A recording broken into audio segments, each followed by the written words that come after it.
Bonjour tout le monde, bienvenue sur ma chaîne. Mon nom est Isabelle, je suis auteure, conférencière, blogueuse et j'adore partager des enseignements spirituels de façon colorée. Aujourd'hui, une troisième capsule sur les enseignements de Neville Goddard parce que ce sont des enseignements qui m'aident énormément dans ma vie au quotidien. Je suis en train d'apprendre comment vraiment manifester.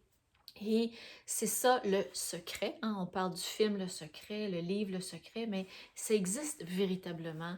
C'est une loi divine, c'est une loi de l'univers qui nous aide à avancer sur notre chemin et ça nous invite à laisser tomber les doutes. Alors, ce qui tue vraiment, ce qui nous tue là, c'est le doute. Le doute qu'on puisse réussir à écrire un livre, à devenir la personne que l'on souhaite devenir, à faire des grandes choses. Donc, les enseignements de Neville Goddard dans son livre The Power of Awareness m'aident énormément et j'espère que mes enseignements vous aident également. Donc, on dit qu'il faut créer une image mentale de la personne que l'on veut devenir. Je m'explique. Donc, si vous souhaitez devenir un athlète olympique, ben, il faut croire que vous êtes déjà un athlète olympique. Il faut s'imaginer comment un athlète olympique vivrait. Il mangerait de façon saine, sainement, se coucherait tôt, s'entraînerait sans répit, alors jusqu'à ce qu'il atteigne son objectif. C'est la même chose en affaires. C'est la même chose si votre rêve, c'est d'écrire un livre. J'ai beaucoup de gens qui me suivent, qui souhaitent écrire. Donc, comment cette personne-là agirait? Ben, elle s'assoirait à tous les jours et elle écrirait un livre et s'imaginerait que son livre va avoir un grand succès. Il faut bannir les doutes. Et il faut maintenir, en anglais, ils disent a controlled imagination. Donc, il faut contrôler son imaginaire, son imagination.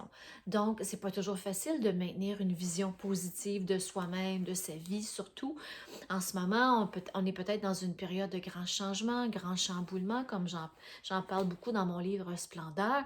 Donc, si vous êtes dans une période de grande transformation, maintenir son imaginaire, son cap, sans doute, sans même avoir le petit doute, ça peut être difficile. Mais il faut vraiment se forcer. Et moi, je vais vous expliquer, pardon, comment j'y arrive. J'y arrive en faisant plusieurs méditations par jour. Donc, je m'imagine dans mon cœur comment je me sentirais si tous mes désirs, mes souhaits seraient réels, se réaliseraient. J'imagine la scène, j'imagine comment je me sentirais, qu'est-ce que je ferais comme réaction et tout ça.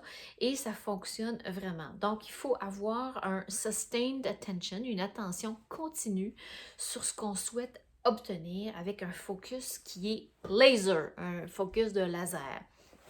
Et il faut se répéter ça à travers la méditation, la visualisation, le soir, le matin, en se réveillant.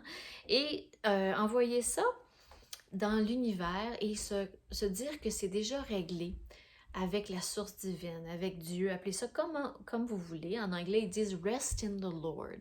Avoir 100% confiance, la foi inébranlable que ce qu'on souhaite réaliser, c'est déjà obtenu. Et en anglais, ils disent Assume the wish fulfilled. Alors, peu importe c'est quoi votre souhait, si c'est de voyager, si c'est de vous trouver un nouvel emploi, ressentez dans le fond de vous comment vous vous sentiriez avec l'obtention de ce que vous désirez. Ça peut être n'importe quoi, ça peut être n'importe quoi vraiment, je l'ai déjà dit, ça peut être un emploi, ça peut être une chose, un objet, une voiture, ça peut être une nouvelle résidence, un appartement, la publication d'un livre, la réalisation d'un rêve, peu importe ce que c'est, il n'y a pas de limite. Il faut imaginer comment on se sent en l'obtenant et on bannit tous les doutes. Et ils appellent ça The Redemptive Function of Imagination. Ça prend une imagination concentrée et contrôlée. Donc, si vous souhaitez, par exemple, manifester un nouvel emploi, il ne faut pas du moins, il faut éviter le plus possible de penser à ce qui se passerait si vous ne l'avez pas.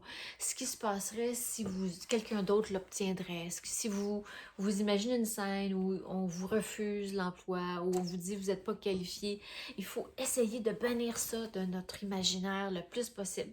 Quand il y a une petite doute qui s'installe, quelque chose de négatif qui s'installe, on dit « Oh! » Et on va prendre une marche, on reprogramme notre imaginaire, on focus sur l'image que l'on souhaite et non celle que l'on ne souhaite pas. C'est devenu très, très, très important parce que l'énergie est très, très, très rapide. On manifeste très rapidement. Et il faut steady imagination, qui dit Neville Goddard dans ses livres, le Power of Awareness. Ensuite, il a écrit un poème. En fait, il a partagé un poème qui avait été écrit dans son livre et je vais vous le lire. J'ai fait une traduction libérale parce que je n'ai pas trouvé de traduction française qui existait. Mais c'est pour vous expliquer de façon poétique ce dont je vous parle. Donc, on dit « Vision de beauté et de splendeur », magnifique mot, pour ceux qui le savent, c'est le titre d'un de mes livres, « Forme d'une race perdue depuis longtemps, des sons, des visages et voix de la 4e dimension et de l'espace du temps. Et à travers cet univers sans limite, nos pensées sont foudroyées. Certains l'appellent imagination et d'autres l'appellent Dieu, la source divine. Alors, ce que ça veut dire, c'est que nos visions de splendeur et de beauté peuvent devenir un fait, peuvent se réaliser à condition d'utiliser notre imaginaire. On manifeste très rapidement ce que l'on souhaite. Ces visions deviennent réalité, qui viennent de la 4e dimension. C'est la source divine, c'est la loi divine. Et voilà, ainsi soit-il, telle est la réalité. Merci infiniment de m'écouter. J'espère que cette courte vidéo vous a plu. Rappelez-vous de maintenir votre concentration sur ce que vous désirez obtenir et vous allez obtenir ces visions de beauté et de splendeur dans votre vie. Merci infiniment de m'écouter, merci de me lire et je vous dis à bientôt pour une prochaine capsule. Au revoir.